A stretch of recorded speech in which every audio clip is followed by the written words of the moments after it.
What's up, everybody? It's the Rogue in Disguise, North American community contributor for World of Warships Blitz. And if this is your first time here or been here for a while, well, welcome to the channel. I hope you are doing really well. Today, we're going to be talking about the Tier 8 Russian Premium Battleship Borodino. So make sure you smash that like button, hit the subscribe, and turn that bell to catch all that we do for World of Warships Blitz, honestly. Also, check out the link in the description to find all our social media platforms, including our streaming platform on Facebook. Oh, but yes, some good times, ladies and gentlemen, some good times. All right, so let's dive into what you need to know about it. I mean, honestly, guys, it's fair. It's fair. What his main purpose is bow tanking. His historical camouflage is pretty typical, but I do like the fact that it does increase the main battery firing range by 4%, and the maximum main battery shell dispersion is decreased by 4%. And torpedo damage reduction increased by 6%. These are very nice things to have on it, though the XP and silver bonuses are pretty typical for Tier 8. Let's dive into the stats. 48,597 hit points. When we get it on the waters, it's a little over 50k.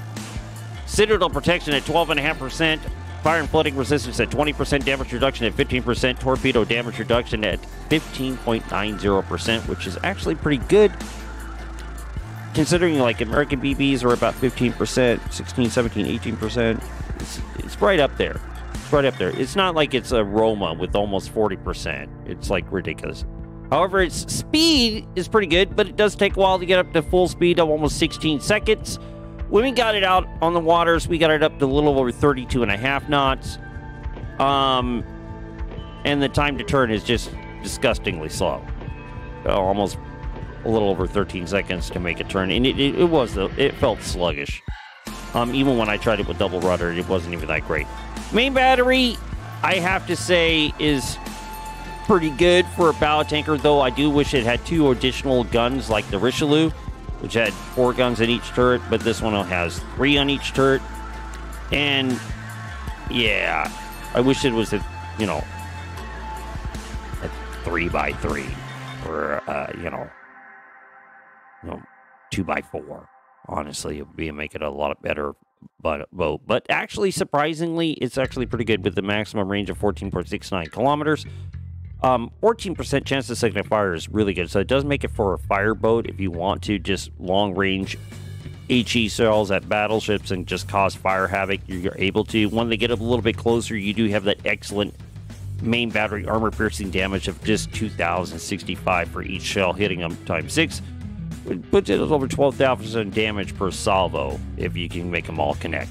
Citadel damage rate, if you do happen to get it, oh man, it's actually pretty nice. You're hitting about for almost 4,000, 5,000 damage for each Citadel strike. Pretty nice. Secondary guns are in a terrible location. Well, of course, naturally, just for the Richelieu, it's in the back of the boat.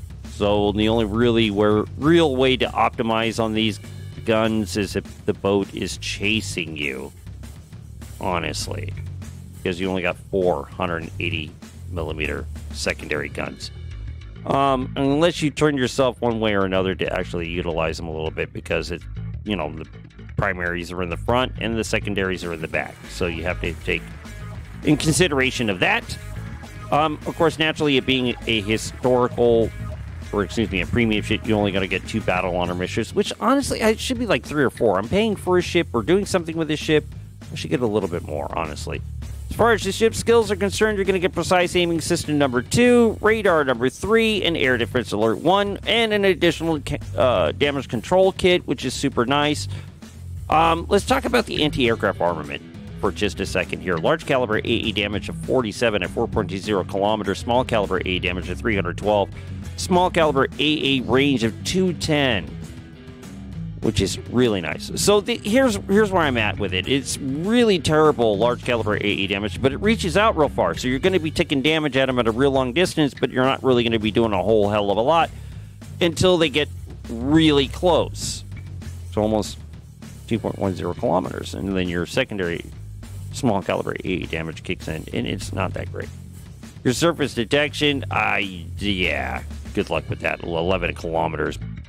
Well, actually, just a hair over the 11 kilometers. And honestly, I didn't find it too bad to play. I played it like I would normally as a bow tanker, and I found it to be fun.